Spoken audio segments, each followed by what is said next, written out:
All right, so in that last video that I did, I got some pretty good comments. I got some pretty good feedback in the comment section about people's gas prices in the cities and states that they live in, and it was just pretty interesting to me.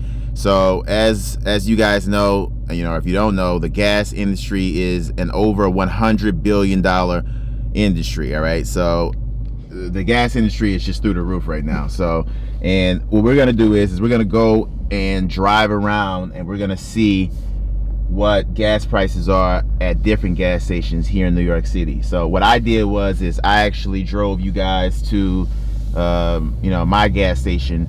Gas prices, I noticed when I started driving around, were actually a little bit more at different gas stations. So what we're gonna do right now is we're just gonna drive around to like a few that I know that's near me, and we're going to see how much gas prices are, all right, at these different gas stations.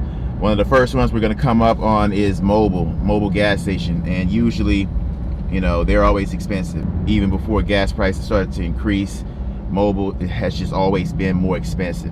So right now, coming up on the left, of course, today is January. Oh yeah, by the way, guys, Happy New Year. It's January 1st, 2022, and let's see, of course, they don't have it where you can easily see it. I'll have to go back around. We'll come back to them, but let's just keep going straight because I can't really make that left turn like how I wanted to. But we're gonna go up here, and the first gas station to the right is this Speedway. I don't get gas here. I've never put gas from Speedway in my car my whole life, but it looks like they are at, all right, looks like they're at $3.89 for premium, which is what I have to put in this car. So $3.89, I'll get a better, closer look at that. Let me just pull in.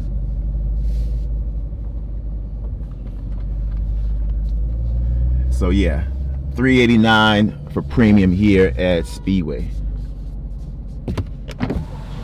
So $3.89 for premium. So $3.39, $3.69, and $3.89.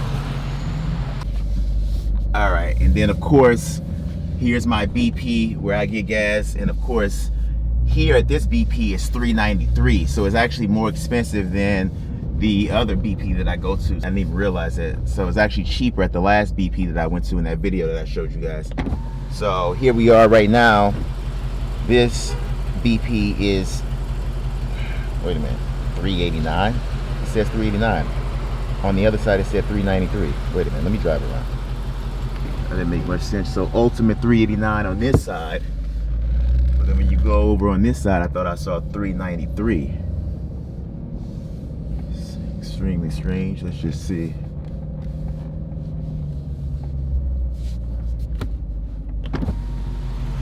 What the hell?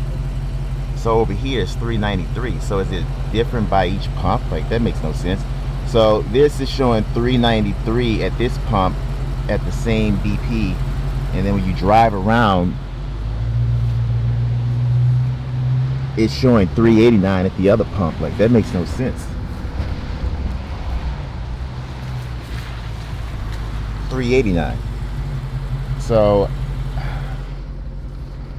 I don't know. That's strange. I don't know. I can't even explain that. Let's go to Sunoco, which is right next door.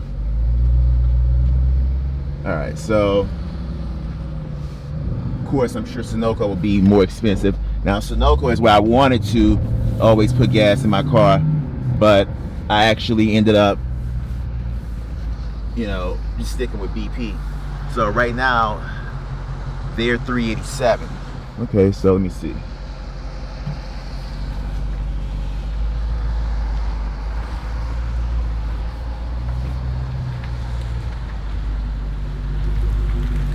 All right, so they have regular, plus, premium, and ultra. So I guess premium, I guess I could put in this car here, it would be $3.77, and then the ultra is $3.87. So actually not bad here. Sunoco, I'm shocked. 2 cents cheaper than BP. All right, so here's the gas station where I went last time. All right, in that last video that you guys just saw, if you didn't see it, go check it out. But $3.89, All right, still 389. And let me just check the other pumps and just see if maybe they're doing the same thing over here, where they actually are charging more based on the pump. Looks like they are not. Looks like it's all 389 over here. I'm looking right now. Yeah, it's all 389 over here.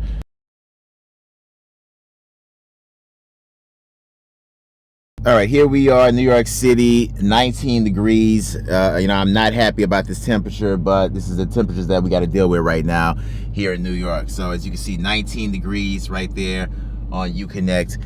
And like I said, in that last clip, like I was telling you guys, make sure when you go to these pumps, you're looking to make sure that each pump is telling you the same amount as what that billboard says. Ironically, I go back to that pump today, the one that I showed you guys, and now it's 387. So it went down even lower than the 389.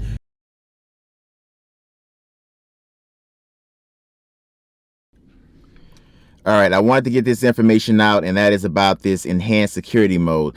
So if you have a 2020, I have a 2020 Dodge Charger Daytona Hellcat wide body, all right? And what they talked about in early of 2021, I think it was March of 2021, they talked about the theft problem with these challenges and these chargers, and they wanted to enhance the security mode in Uconnect to prevent these thieves from basically replicating a copy of your key fob and basically unlocking your car and starting your car and taking off with your car right out of your driveway in the middle of the night. So, or just wherever you are.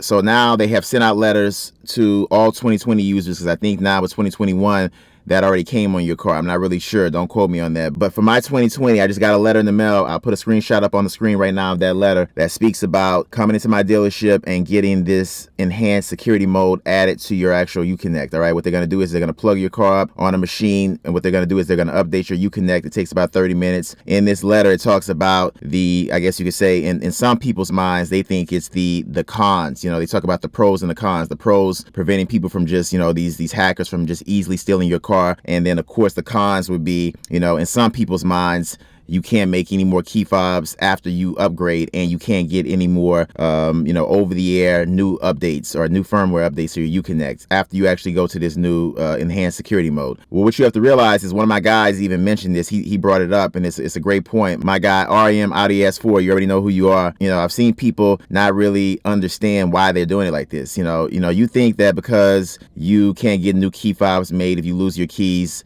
that's a bad thing, and you don't want to do this, or you want new updates to your Uconnect, and you think now that you can't get these updates, that's a bad thing. What you have to realize is Dodge has done this for a reason. You don't get the new updates in the future, because if you get new updates, that just allows these hackers to be able to breach the system and re-replicate a key fob. All right, and that's the whole point of this security update, is to prevent them from doing it.